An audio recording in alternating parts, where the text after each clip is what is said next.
గారు ఎక్కడున్నారు? Yeah, mic ఎవరి దగ్గర ఉంటే వాళ్ళు ఫస్ట్. సాయి గారు. విశాల్ గారు హాయ్ అండి. హాయ్ అండి. హలో సార్ చెప్పండి. సార్, ఈటీవీ విన్కి you had a very good 2025. 2025లో ఈటీవీ విన్లో వచ్చిన ఒరిజినల్ కంటెంట్ సక్సెస్ అయింది. అది థియేటర్లో వేసినా సరే anything which you touched became gold. Right sir. కాకపోతే మీరు ఎక్కడన్నా ఓవర్ అంబిషియస్ అవుతున్నారంటారా? అంటే ఈ కంటెంట్ని థియేటర్లోకి తీసుకురావాలి అనేది ఇదా? అంటే some times you get carried కదా. అలా ఏం లేదండి, లేదు, వెరీ కాన్షియస్ డెసిషన్ ఇది. కథ ఒక విని స్క్రిప్ట్ చదివిన తర్వాత డెసిషన్ అయ్యింది. ఇంకోటి ఏంటంటే సీజన్ 3 ఆల్రెడీ ప్లాన్లో ఉంది ముందు చేద్దామని. సో వై నాట్ థియేటర్స్ కొంచెం పెగ్ స్కేల్లో అన్న థాట్తోనే ముందుకు వచ్చింది. ఏదో సక్సెస్ అయింది కాబట్టి చేయాలని చేసింది కాదు. 3 ముందు నుంచి అనుకుంటుంది చేద్దామని. అండ్ అందరూ అడుగుతున్నారు కదా పెద్ద బడ్జెట్ సినిమా స్కేల్ పెంచాలని. సో కొంచెం స్కేల్ కూడా పెంచి అందరికి అప్పీల్ అయ్యేలా చేద్దామని. అంటే the obsession for theatres maybe uh primary purpose defeat అవుతుందేమో ఈటీవీంది. You are actually suppose to give entertainment at home. Exactly. So so uh basics and బేసిక్గా ETV is a platform. So uh ప్లాట్ఫామ్లోనే ఉంచాను focus. కాకపోతే cinema చేస్తే bigger ఆడియన్స్కి reach అవుతుందేమో చిన్న ఆశ. So that was happen with little arts and Raju weds Rambai. So ఎక్కువ ఆడియన్స్ క్యాటర్ చేయొచ్చు, ఇంకా బిగ్ స్కేల్లో చూడొచ్చు, బిగ్ స్క్రీన్లో చూడొచ్చేమో. ఇలాంటి సినిమాకి ఆ పొటెన్షియల్ ఉందేమో అని మా ఫీలింగ్ అండి. And what is your slate for 2026 అండి? ఎవ్రీ మంత్ ఒక సినిమా వస్తుందండి మా సైడ్ నుంచి, original movie. And it some of it థియేటర్కి అనుకుని థియేటర్కి చేస్తాం, థియేటర్ కూడా వస్తాయి. థియేటర్స్ టార్గెట్ కూడా ఏమైనా ఉందా? ఏప్రిల్ నుంచి వచ్చే ప్రతి మూవీ థియేటర్లో వస్తుందండి. Okay okay. So every OTT platform ప్రైమరీగా ఒక డెసిషన్ ఏంటంటే they want to replace theatres. Every OTT platform across the globe అదే జరుగుతుంది. బట్ ఫండమెంటల్లీ మీరు you are going on the other side ఏమో కో ఎగ్జిస్ట్ చేద్దామని. నైస్ అండి, ఆల్ ది బెస్ట్ అండి. Thank you. Sai garu, sir part 1 part 2 first ఇవి మొత్తం కూడా 2 కూడా 99 రూపీస్లో చూసాం. సార్ ఇప్పుడు పెరిగిపోతుంది థియేటర్లు అంటే టికెట్ రేట్ పెరిగిద్ది కదా. 99 ఉంటుందండి. 99 ఉంటుంది. 99 ఎలా అంటే టికెట్ రేట్ కూడా అంతే ఉంచుతారా? రాజు వెడ్స్ రాంబాయ్ టికెట్ రేట్ 99 కదా. 99 ఉంటుంది. 99 అంటే అది ఫ్యామిలీ మొత్తం చూసేవాళ్ళు కదా. So big scale cinema, big theatre experience కోసం మీరు స్పెండ్ చేయక తప్పదండి. బట్ 99లోనే ఉంటుంది ప్రైస్ పాయింట్. ఆ రెండింటితో కంపేర్ చేస్తే దీంట్లో ఏం ఎక్స్పెక్ట్ చేయొచ్చు అనుకుంటున్నారు? సో ఇది బిగ్గర్ స్కేల్, బిగ్గర్ క్యాన్వాస్తో పక్కన పెడితే చాలా పెద్ద కథ. సో దీనిలో ఉండే కొత్త మిస్టరీ కానీ, కొత్త థ్రిల్లింగ్ ఎలిమెంట్స్ కానీ మీకు చాలా బాగుంటాయి. మెయిన్లీ వర్ష గారిని మీరు ఇంకొక డిఫరెంట్ వేరే చూస్తారు. సో వర్ష గారి కోసం, సురేష్ కోసం మీరు సినిమా చూడాలి 99 రూపీస్ థియేటర్లో. ప్రశాంత్ గారు సార్, ఇది కాల్ గార్డ్ అంటున్నారు కాబట్టి, అంటే షూటింగ్ అంతా ఎక్కడ చేయబోతున్నారు ఏంటి, అసలు తీసేసారా మొత్తం ఏమన్నా? లేదు సార్, ఇంకా ఇది ఒక కాన్సెప్ట్ వీడియో ఎలా ఉండబోతుంది అన్నది రెడీ చేసాం. అంతా కూడా ఒరిస్సా బ్యాక్డ్రాప్లో ఉంటుంది సార్. పూరి జగన్నాథ్ స్వామి బ్యాక్డ్రాప్లో ఉంటుంది. ఎవరికి తెలియని కొత్త కథ, ఇంట్రెస్టింగ్గా ఉంటుంది. వరల్డ్ ప్రపంచం అంతా కూడా చాలా కొత్తగా ఉంటుంది. మరి థియేటర్లకు రాబోతుంది కాబట్టి ఓన్లీ తెలుగైనా లేకపోతే అదర్ లాంగ్వేజెస్ కూడా ప్లానింగ్ ఏమన్నా? భగవంతుడు ఏ లాంగ్వేజ్ అని ఒకటే సార్. సబ్జెక్ట్ యూనివర్సలే, లాంగ్వేజ్ డజంట్ మ్యాటర్ అని నా ఫీలింగ్. అదే సార్, అంటే రిలీజింగ్ కూడా నేను అనేది లేదండి, యాజ్ ఆఫ్ నో ప్లాన్ లేదు. రేపు ఏమైనా ఉంటే చూడాలి. సాయిబాబు గారు, లాస్ట్ టైం అడిగాను సార్ ఏంటి సార్ ఇలాగ తీస్తున్నారు సినిమా అనగానే నెక్స్ట్ సో ఆన్సర్ దొరికిందిగా మీకు? దొరికింది. హ్యాపీగా ఉంది సార్ నిజంగా. మంచి ఇందాక చూస్తుంటే ఆ గ్లిమ్స్ కూడా చాలా బాగుంది. మ్యూజిక్ అనే మొత్తం కొత్త కాన్సెప్ట్ మొత్తం చాలా ఉంది sir. Okay, thank you very much. Suresh గారు, కానిస్టేబుల్ కనకం సీజన్ 1 సీజన్ 2 చాలా అద్భుతమైన బ్యాక్గ్రౌండ్తో సో ఇంట్లోనే సో ఒక మంచి మూమెంట్ తెప్పించారు. సో ఇప్పుడు థియేటర్కి వెళ్ళబోతున్నారు. సో ఇంతకుముందు మీరు చేసిన బ్యాక్గ్రౌండ్స్ కావచ్చు, సాంగ్స్ వేరు. సో దీనికి ఇంకొక స్కేల్లో ఇవ్వడానికి మీరు ప్రయత్నం చేయాల్సి ఉంటుంది కాబట్టి సో నెక్స్ట్ థియేటర్కల్ వర్క్ మీకు ఎక్స్పీరియన్స్ ఉన్నప్పటికీ కానిస్టేబుల్ కనకం కాల్ఘాట్లో ఇంకొక నెక్స్ట్ లెవెల్ ఇవ్వడానికి మీరు ఎలాంటి ప్రయత్నం చేయబోతున్నారు? టీం మీకు ఎలాంటి ఇన్పుట్స్ ఇవ్వాలని కోరుకుంటున్నారు? బేసిక్గా నాకు స్టార్టింగ్ నుంచి మన అన్న డైరెక్టర్ అన్న స్టార్టింగ్ నుంచి నాకు సౌండ్ సైడు మంచి గ్రిప్ ఉంది అన్నకు, ఆయన గైడ్ చేస్తూనే ఉన్నాడు. పర్టికులర్గా థియేటర్కి వెళ్తున్నాం కాబట్టి బిఫోర్ వచ్చిన, నేను ఎవరిది కంపేర్ చేయట్లేదు, బిఫోర్ వచ్చిన కొన్ని కాంతార వాటి లాంటి ఆ జానర్ని ఇంకొంచెం మనం మార్చి కొత్తగా చేద్దామనే ప్రయత్నంలో ఉన్నాం. దాన్ని అంటే కూర్చుంటాం, స్క్రిప్ట్ వర్క్ మొత్తం అయిపోయినాక మ్యూజిక్ సెట్టింగ్లో కూర్చున్నప్పుడు ప్రాపర్గా ప్లాన్ చేసుకొని కొత్తగా చేయాలనేది అయితే ఉందన్న. ఆల్ ఓవర్ ఇండియాకు మన సౌండ్ తెలియాలనే కాన్సెప్ట్లో ఉన్నాం యాక్చువల్. డైరెక్టర్ గారు, సో మన టాలీవుడ్లో చాలామంది డైరెక్టర్లు ఒక ఫ్రాంచైజీగా హిట్ కావచ్చు, లేదంటే కొన్ని సినిమాలు సో ఒక డైరెక్టర్కి మంచి పేరు తీసుకొస్తాయి. ఒక్కొక్క కంటెంట్ కంటిన్యూ చేయడం అనేది ఒక ఆడియన్కి సో ఒక థ్రిల్ ఇస్తుంది, ఆ డైరెక్టర్ మీద ఒక ఇంప్రెషన్ క్రియేట్ చేస్తుంది. సో మనం కానిస్టేబుల్ కనకం సీజన్ 1 సీజన్ 2 కూడా మీరు ఎంతైతే స్టార్టింగ్లో స్ట్రగుల్ ఫేస్ చేశారో దాన్ని ఓవర్కమ్ చేస్తూ ఒక హ్యాపీనెస్ మూడ్లో దీన్ని తీసుకొచ్చారు. ఇప్పుడు సీజన్ 3 అనేది థియేటర్కి వెళ్ళబోవడం, ఒక డైరెక్టర్ విజన్ అనేది థియేటర్లోనే అది చూడాలనుకుంటాడు తన పేరు కాబట్టి. సో థియేటర్కల్ కోసం ఎలాంటి జాగ్రత్తలు తీసుకోబోతున్నారు? సో కంటెంట్ విషయంలో ఏమన్నా చేంజెస్ ఏమైనా ఉంటాయా? కంటెంట్ విషయంలో చేంజెస్ ఉంటాయి sir.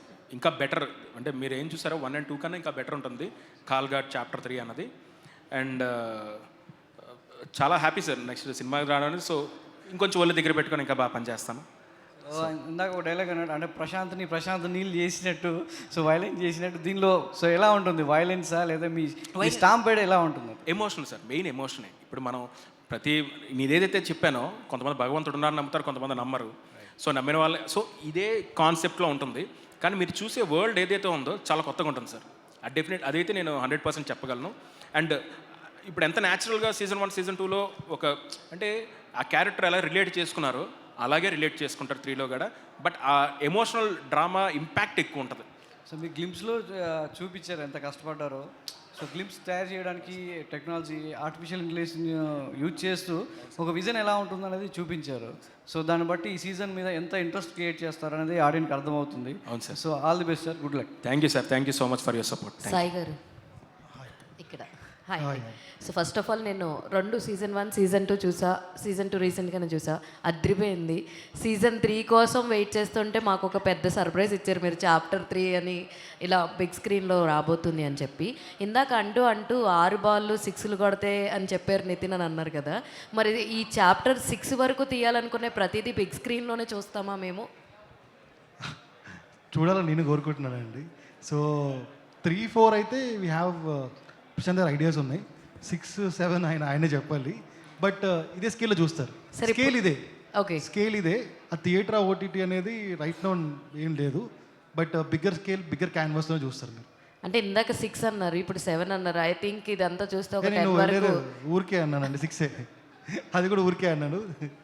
Maybe it will happen అనుకోండి. ఎందుకంటే చాలా ఇంట్రెస్టింగ్గా, ఎంగేజింగ్గా ప్రతిదీ, ఏ ఎపిసోడ్ కూడా ఇంచు కూడా బోర్ కొట్టలేదు మాకు, అంత ఎంగేజింగ్గా ఉంది. సో వీ హోప్ మీరు ప్రతిసారి ప్రామిస్లు చేస్తారు, ఆ ప్రామిస్లు నిలబెట్టుకుంటారు. ఇక ముందు కూడా దీని నుంచి వచ్చిన ప్రామిస్ నిలబెట్టుకుంటారని అనుకుంటున్నాం. థ్యాంక్ యూ అండి. సాయి గారు, వర్ష గారు ఇక్కడ సో ఈటీవీ విన్ కంటెంట్కి సంబంధించి ఒక పెద్ద సో బ్రేక్ చేయడం జరిగింది. ఓటీటీలో వచ్చినటువంటి కంటెంట్ని పైరసీ చూడడం, సో వెబ్సైట్ ఐబొమ్మ రవిని బ్లాక్ చేయడం అనేది కంటెంట్కి ఇంకా బూస్ట్ ఇచ్చింది. సో మనం ఛాలెంజ్ చేసినట్టుగా పైరసీని ఎంకరేజ్ చేయకుండా ఆడియన్కే థియేటర్కి మంచి ఎక్స్పీరియన్స్ ఇవ్వడానికి మన కంటెంట్ని ఇంకా దగ్గరికి చేస్తున్నాం. సో పైరసీకి దూరంగా ఉండేలా మంచి ఒరిజినల్ కంటెంట్ వాళ్ళకి చూసే విధంగా. సో ఈ బ్యాలెన్స్ అనేది సో ఎంతవరకు మన కంటెంట్ని ఇంకా పుష్ చేస్తుంది? అంటే ఒక సైట్ అనేది ఆగిపోయింది, బట్ ఆ పైరసీ అనేది ఇంకా కంటిన్యూ అవుతూనే ఉంది. మొత్తం ఏం జీరో అవ్వలేదు. బట్ అదే ప్రైస్ పాయింట్ తక్కువ చేసి మంచి ఎక్స్పీరియన్స్ ఇస్తే అందరూ ఆడియన్స్ థియేటర్ టర్న్ అప్ అవుతారని ఒక చిన్న ఆశ. సో అదే ప్రైస్ పాయింట్ తగ్గించి ఆడియన్స్ థియేటర్ తీసుకొచ్చి బాగా చూడలేకపోతే ఓటీటీలో చూస్తారు అనేది థాట్ అండి. Thank you. Director Prashanth. Hi sir. Hi hi hi. Actually ఇంకోటి చెప్పాలి, మా టీంకి 3 తీయాలని థాట్ అవుట్ ఉంది. బట్ ధీరజ్ ఒక ఐడియా నాకు ఫ్లోట్ చేశారు, ఇంటూ సినిమాస్ అని. So thank you Dheeraj. Actually మీరు చెప్పిన తర్వాత నాకు ఇంకో థాట్ వచ్చింది, అందుకే థ్యాంక్ యూ. ఓకే ప్రశాంత్, మీరు ఫస్ట్ సీజన్ కూడా మోస్ట్లీ ఫిక్షనల్ దానికి వెళ్ళారు, ఆ రేపల్లె అనేది. సో ఇప్పుడు ఈ కాలాఘాట్ కూడా బేసిక్గా అక్కడ కళింగ ఘాట్, ఇక్కడ కాలాఘాట్ కింద కన్వర్ట్ చేస్తున్నారు కదా. సో ఇది ఎంతవరకు ఫిక్షనల్ ఉంటుంది, ఎంతవరకు రియలిస్టిక్గా తీసుకోబోతున్నారు? అంటే ఎమోషన్ అయితే రియలిస్టిక్గా ఉంటుందండి. కొన్ని ప్లేసెస్ అయితే నేమ్స్ అవి యూస్ చేయకూడదు కాబట్టి కొన్ని క్రియేట్ చేసినవి. బట్ ఆ ఇంపాక్ట్ ఏదైతే ఉందో ఆ పేరు ఆ ఊరు ఏదైతే ఉందో ఆ ఇంపాక్ట్ మాత్రం ఒరిజినలే, పేర్లు మాత్రం కొంచెం ఫిక్షనల్ ఉంటాయి. Varsha, how prepared are you for this chapter 3? Physically I'm prepared, mentally ఇంకా కొంచెం ప్రిపేర్ అవ్వాలి అనుకుంటున్నాను. Because I'm sure it's going to be I'm on a bigger scale and performance wise అయితే I don't have to like change anything just because it's on a bigger scale, because Kanakam is Kanakam కదా. Character wise అయితే change ఉండదు, but I'm sure she is more prepared because she knows the challenges ahead. So I think yeah she is prepared. As Varsha I'm also like slowly getting there. Prashanth garu, hello అండి. Hi అండి. First 2 parts కూడా చాలా బాగున్నాయి. అంటే ఎంత ఇంట్రెస్టింగ్గా ఉన్నాయంటే other లాంగ్వేజెస్తో compare చేస్తే తెలుగులో ఈ సీజన్, ఈ 1-2 సీజన్స్ చాలా బాగున్నాయన్న అప్లాస్ కూడా వచ్చింది. సో దాన్ని బేస్ చేసుకుని మీరు ఇప్పుడు థియేటర్స్లోకి వెళ్తున్నారు. ఇప్పుడే అన్న అడిగినప్పుడు కూడా చెప్పారు, అంటే ఒళ్ళు దగ్గర పెట్టుకొని చెయ్యాలి అనేది. That to my same question is also that, అంటే టీవీలో చూసేదానికి థియేటర్లో చూసేదానికి చాలా ఎక్స్పెక్టేషన్స్తో వస్తారు. And you have already proven. So సక్సెస్లో ఉన్నారు కాబట్టి ఇది ఇంకా ఎట్లాంటి రెస్పాన్సిబిలిటీ తీసుకొస్తుంది అని అనుకుంటున్నారు? మెయిన్ స్టోరీ వైజ్ అండి, కథే మనకి ఎప్పుడు బలం కూడా. ఆ కథలో ఎమోషన్ ఏదైతే ఉందో అదే లార్జ్ క్యాన్వాస్లో ఉంటుంది. క్యాన్వాస్ అంటే ఇప్పుడు మనం విజువల్ పరంగా కూడా కథలో ఎమోషన్ ఎక్కువ ఉంటే కనుక డెఫినెట్లీ అది ఆడియన్స్ అందరికీ కనెక్ట్ అవుతుంది, అది చిన్న స్క్రీన్ అని పెద్ద స్క్రీన్ అయినా. ఇప్పుడు ఏదైతే మీరు అన్నారో 1 and 2 ఇంట్రెస్టింగ్గా క్రియేట్ చేసి ప్రశాంత్ హుక్ చేశారని, అలాగే 3 కూడా అంత ఇంట్రెస్టింగ్గా క్రియేట్ చేస్తాను. Exactly. Thank you. Sai garu, sir అంటే ఏదైనా క్యారెక్టర్ని మనం రియల్ లైఫ్కి రిలేటబుల్ చేయగలిగితే that is the most successful అంటారు కదా. అవును సార్, అవును. మొన్న హోమ్ మినిస్టర్ అనిత గారు ఒక జైశాంతి అని కానిస్టేబుల్ని పిలిచి విందిచ్చారు. ఆ అమ్మాయి పసిబిడ్డని పెట్టుకుని, నాకెందుకో ఆ క్యారెక్టర్ చూస్తుంటే ఈ క్యారెక్టర్ గుర్తొచ్చింది. ఓ గ్రేట్ సార్, థ్యాంక్ యూ. అంటే అంత వనరబుల్గా ఉన్న క్యారెక్టర్. అవునవునవును. సో ఆన్ స్క్రీన్ ఏదైనా రిలీజ్ చేయగలిగితే కానిస్టేబుల్ కనకం కూడా అలాగే చేస్తుంది కదా అనిపించింది. థ్యాంక్ యూ, ఇంక అందుకని చెప్పలేను. యా, సో అంత రిలేటబుల్ క్యారెక్టర్ వాళ్ళ రిలేటబుల్ క్యారెక్టర్ చేద్దామంటున్నారా? మీ క్యారెక్టర్లో అంత రిలేటబుల్ ఉంది, అందుకే కనెక్ట్ అవ్వగలిగాం. అవునవునవును. సో అంటే మనం క్రైమ్కి తీసుకెళ్తున్నాం కానీ ఈ క్యారెక్టర్ని ఫ్యామిలీస్ కూడా తీసుకురావచ్చు సార్. దట్ ఈస్ ద, అక్కడ కూడా కనకం ఒక 6 కొట్టిద్ది అనిపిస్తుంది. I think that's a huge compliment for me and for him.